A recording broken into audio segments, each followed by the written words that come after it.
Hello friends, कैसे हैं आप सब। आई होप आप सब ठीक होंगे। इसी होप के साथ करते हैं अपने नए व्लॉग की शुरुआत। तो फ्रेंड्स, रात के 9:30 बज गए थे जब मेरा मतलब के डेली रूटीन का घर का सारा काम निपटते निपटते 9 साढ़े 9 बज जाते हैं एक लेडीज को।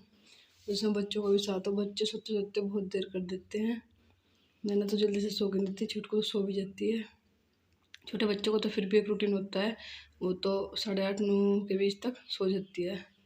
और बस उसे सुला के और नैना तो अपने पापा के पास लेट रही थी। वे दोनों अपनी बात करते रहे, वो तो बात करते करते ही सोती है, कहानी सुनाते रहते हैं उसे, तो बस वो तो फिर सो जाती है। उन दोनों को छोड़ के तो मैं जगह हुई और फिर मैं आ गई थी कपड़ों पर प्रेस करने, क्योंकि चट्टा लग रहा था प्रेस के कपड़ों का भी। और अद्धे तो अभी खाट पे भी रखे हैं मेरे पीछे ना फ्रेंड। एक तो गर्मी बहुत होने लगी है, तो गर्मी में प्रेस करने के लिए मन नहीं करता, पर लेकिन करनी इसलिए पड़ती है क्योंकि पिताजी जाते हैं। और इसके पापा की जो वैसी शर्ट रहती है घर में पहनने की, उन पर तार की लाइन चल जाती है, फिर करनी इसलिए पड़ती है। चलो जी, तो घर का काम है, करना पड़ता है लेडीज को।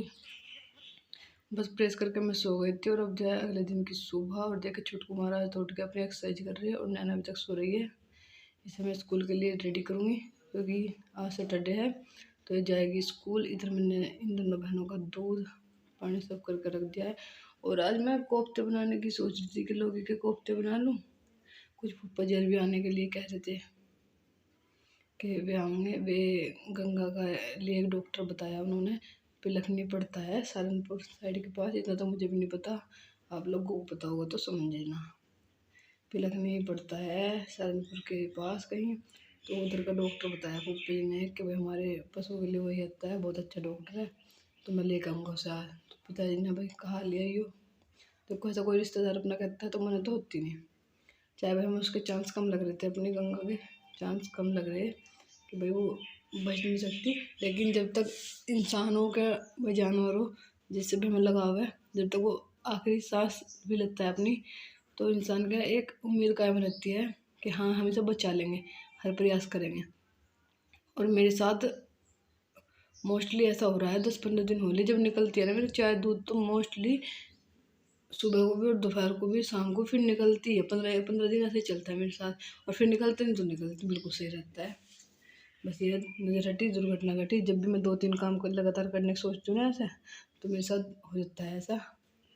तो मैं सोच रही थी कि मगर पप्पा जी यार भाई देखो दोपहर के टाइम हमें बैठते हैं तो मगर 9 10 बज जाएंगे, तो दोपहर के टाइम को मैं खाने की प्रिपरेशन करने लगी थी। मैंने कहा अपना ये कर लेंगे, लौकी के कोफ्ते बना लूँगी और एक दाल या आलू की सब्ज़ी बना लूँगी। 2 सब्ज़ी हो जाएंगी। जब बाहर का है कोई मेंबर उनके साथ डॉक्टर, तो मगर खाना खिला देंगे अच्छे से करके अपना। तो फिर मैं देखो मेरे किचन में कितनी धूप हो जाती है सुबह सुबह।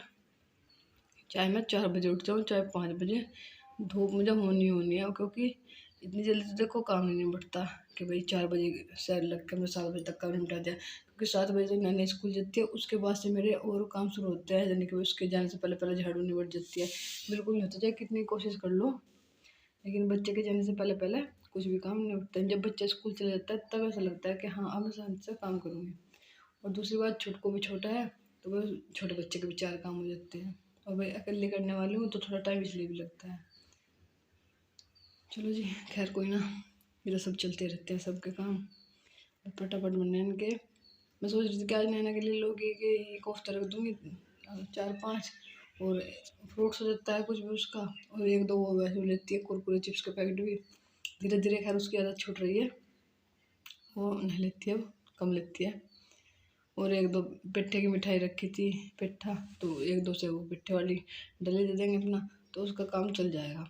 लेकिन पप्पा जी सुबह सुबह आ गए 7 बजे, अभी करीब ऐसा बज रहे थे 6:30 पौने 7।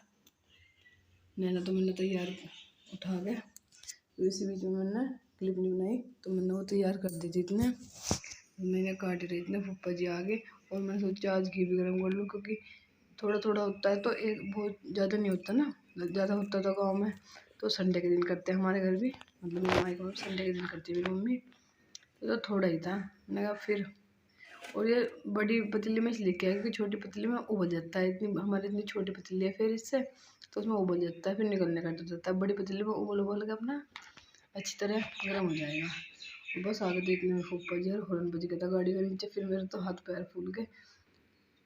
देखो आपको थाली में रखे हुए कोफ्ते दिख रहे होंगे। मैं घी गर्म करने के बाद कोफ्ते भी चूल्हे पे बना लेते थे, मगर जब चूल्हा चल रहा है तो इन्हें बना लेती हूँ। लेकिन फूफा जी रहा है तो हाथ पैर काँप गए इतनी सुबह। अब कोफ्ते क्या दून है, कोफ्ते तो खाने की वजह से बनाए थे। फिर इसके कहने लगे आप पकौड़ी बना ले। फिर तो ऐसा कर ले, आलू की पकौड़ी हो जाएगी और हलवा और नमकीन बिस्कुट, चाय के साथ तो ये हो जाएगा। क्योंकि बस मैं यहाँ करने लगी थी हलवे की तैयारी, और छुटकू को उसके पापा ने पकड़ा था क्योंकि आज काम का प्रेशर इतना ज़्यादा हो गया था सुबह सुबह ही। तो जब गाय डॉक्टर ने गाय देखी इतने, तो पिताजी ने पकड़ी वो, क्योंकि पिताजी की उसकी गाय को भी पकड़ना नहीं है, वही रस्सियों में बनती है वो भी, जब डॉक्टर उसका इलाज करते हैं।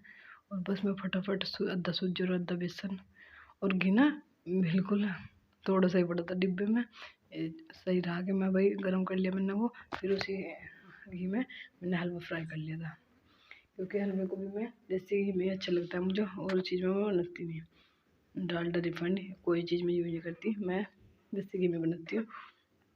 और इतना तो ऑलमोस्ट मैं रखती हूँ घी कि भाई कोई मेहमान आ जाए 1-2 बार हलवा बना लो अपना। और मेरे साथ तो जल्दी में दुर्घटना बहुत होती है, इधर हाथ लग गया, इधर ट्रे गिर गई, इधर भिगोना गिर गया, किसी चीज़ का बहुत जल्दी में बहुत गड़बड़ होती है मेरे हाथ से।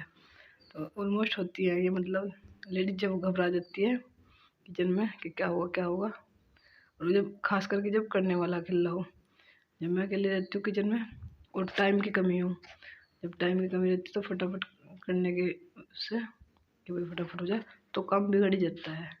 मुझे बार बार ये डिब्बे उतारने पड़ रहे थे, कभी कुछ भूल जा रही थी, कभी कुछ भूल जा रही थी। उधर बच्चे की टेंशन हो रही थी, छुटकू को भूख लग रही थी।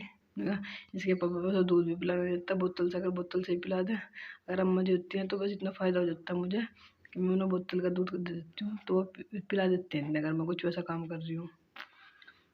तो इतनी जल्दी जल्दी लग रही थी, कभी कुछ भूल रही थी कभी कुछ, खैर कोई ना। तो भाई डॉक्टर आए थे तो इतनी घबराहट हो रही है ना। 7वें डॉक्टर आए थे आज हमारे घर में। जिस दिन से गंगा बीमार हुई है 10 दिन हो गए थे उसे बीमार हुए पूरे, कि उसने जबाड़ी भी नहीं खुली अपनी, कुछ खाया पिया भी नहीं है। उस दिन से ऐसी की ऐसी थी। और 3 दिन थोड़ा थोड़ा पानी तो उसने पिया है 2-3 दिन, और 3 दिन से तो जबाड़ी भी नहीं खुल रही अभी। और नैना के पापा इतनी मेहनत इतनी सेवा कर रहे थे भाई उसकी, बहुत ज़्यादा है। उसका मुँह खोल कर थोड़ा थोड़ा उसमें एक कप में करके पानी डाल देते, बहुत सेवा करी इन्होंने उसकी। ये बात अलग है, मैं आपको बता दूं कि भाई गंगा रही नहीं। जब मैं ये वो योर कर रही हूँ तो मैं उसके जाने के बाद ही कर रही हूँ।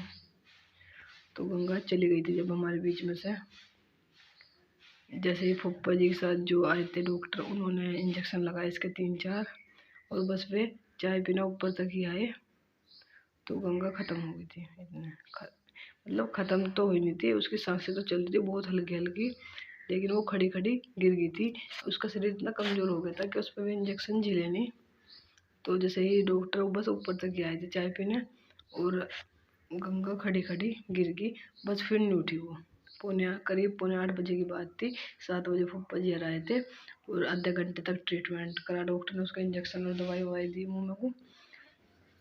इतने मैंने नाश्ता तैयार किया और 7:30 बजे वे ऊपर आ गए नाश्ता करने, पौने 8 बजे के करीब, क्योंकि भाई हमारी गाय तगड़ी थी बहुत, तो वो गिरी एकदम। तो मैंने भी उठ कर देखा और पिताजी भी बाहर आए कि भाई गंगा गिर गई। अब तो वैसे भी वो बहुत ज़्यादा कमज़ोर हो रही थी, क्योंकि भाई 10 दिन से उसका मुँह नहीं खुला था, उसने कुछ खाया पिया नहीं था। तो उस टाइम से पौने 8 बजे गिर के वो, और 1:15 बजे उसने प्राण छोड़े हैं, तब तक वो ऐसी लेटी रही। और एक पल हमारा इतना भारी कटा है ना उसे देख के, पूरे दिन में भी हमारी आंखें उसे ही देखती रही। बस प्रभु से यही थी, प्रभु से ठा ले अब तो क्यों तड़ पा रही है बेचारी को। देखो ऐसे बोलते हैं कि अगर इंसान की सच से अटक रही हो तो कहते हैं कि गाय दान कर दो भैया, गाय बोल दो कि हम गाय दान कर देंगे, तो इंसान की सच से टूट जाती है, यानी कि उसे मुक्ति मिल जाती है इस जीवन से। लेकिन हमारी तो गाय तड़प रही थी, हम किस चीज़ का दान करें।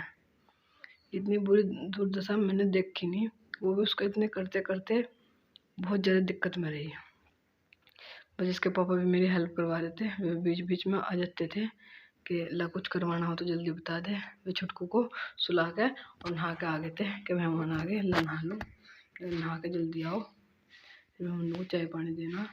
और अम्मा जी ने आज छुटकू को रख लें तो उसे भी पिताजी को देखना पड़ रहा और बस फटाफट काम करके। और आज मैं आपसे रूबरू नहीं मिलूँगी क्योंकि बस पूरा दिन ऐसा मौका ही नहीं मिला कि मैं आपसे बैठ कर बात कर सकूं। तो ये भी बस मैंने किचन में काम करते करते क्लिप बना ली थी क्योंकि तब तक हमें पता नहीं था कि गंगा हमारे बीच रहने की नहीं। वो दोपहर के टाइम ऐसी हुई है। इसके पापा और पिताजी बस दोपहर का खाना खा के नीचे ही गए थे और तभी जस्ट 1 सेकंड पहले मैंने उसे देखा। बहुत ध्यान से देखना पड़ रहा था ना पेट में कुछ सांस आ रही है कि नहीं। तो तब तो उसकी सांस चल रही थी। इतने पिताजी और उसके पापा नीचे गए तब उसकी सांस टूटी। तब उसके पापा ने कहा कि रेनू गंगा तो खत्म हो गई। देखो जी, जीवन मृत्यु तो भगवान के हाथ में है, लेकिन याद बहुत आवेगी उसकी क्योंकि जिस दिन से आई थी लग के यही गाय रही हैं। 8 साल हो गए देखते देखते। नाम इतने अपने जाने थे दोनों हमारी गायें। अगर ऐसा बोलते ना गंगा तो एकदम ऊपर देखती थी, अगर तुझे कुछ देगी खाने के लिए। और वो तो चूल्हा तो चल ही रहा था। मैंने तो चलो पकौड़ी भी चूल्हे पे तार दी हलवा में बना के और सारा सामान लगा के ट्रे कप वप चाय बना के मैं चली गई थी चूल्हे की साइड। मैं फटाफट पकौड़ी उतार लूँ और आप फिर लगा दे दी उन्हें सब। और चूल्हा मेरी दूसरी साइड में है ना, दूसरे बरामदे की छत पे है चूल्हा। तो थोड़ा टाइम लगता है। अगर किचन में चूल्हा मिट्टी का भी तो टाइम नहीं लगता। अब वहाँ पे सब चीज़ कलेक्ट करनी पड़ती है, इकट्ठी करनी पड़ती है, फिर वहाँ बनाना पड़ता है। तो फूफा जी तो चले गए थे जी, खाना पीना भी नहीं मिट गया था। फिर जब मुझे पता चला कि गंगा इस दुनिया में नहीं रही, फिर मैं नीचे आई और एक बच्चे इसकी मासूम सी बेचारी, इसे 8-10 दिन माँ का दूध भी ना हो गया। इसे मैं जग में पिया जग बोतल बना रखी एक नैना की जो छोटी बोतल थी उसमें हम करके इसे पिया रहे हैं। इसका पेट भर रहे हैं। और देखिए हमारी गंगा ये बस यही दम तोड़ देता इसने, यही गिरी थी सुबह। फिर मैंने पल बिछवा दिया था इसके ऊपर।